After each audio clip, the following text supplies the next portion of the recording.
ये है कि अगर तो आपने कोई खुफिया बात करनी है फिक्र तो फिर आपको ये फ़ोन जो है ये आप बैटरी निकालने के साथ कुछ नहीं होता, इसकी तो वैसे ही आईफोन की तो बैटरी निकलती नहीं है, तो आप इसको फ़ोन को उस कमरे के बाहर रखें ताकि इसका जो माइक्रोफोन है ना, यहाँ सुनते हैं ना वो सारा कुछ, बिल्कुल, और ये जो है इसको ब्लॉक कर दिया जाए ताकि कोई ना आवाज़ अंदर आए ना कोई आवाज़ बाहर जाए, इसको आप कहीं रख दें, तो देन यू कैन टॉक।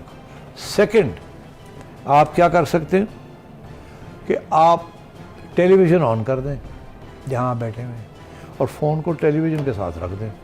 उससे क्या होगा कि टेलीविज़न की सारी आवाज़ जो है वो फ़ोन के अंदर जाएगी और आपकी आवाज़ और टेलीविज़न की आवाज़ जो है जो उधर से आ रही है वो मिक्स होती रहेगी और जो लोग सुन रहे हैं उनको समझ नहीं आएगी कि क्या हो रहा है।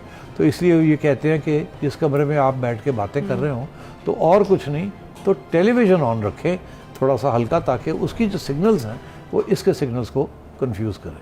YouTube पर Googly TV देखने के लिए youtube.com की सर्च बार में Googly TV टाइप करें। Googly TV के पेज पर सुर्ख रंग के सब्सक्रिप्शन वाले बटन पर क्लिक करना ना भूलिए। YouTube पर अपलोड होने वाली वीडियो से बाखबर रहने के लिए बेल आइकॉन पर क्लिक कीजिए। आपको हर नई आने वाली वीडियो के बारे में नोटिफिकेशन मौसूल हो जाएगा।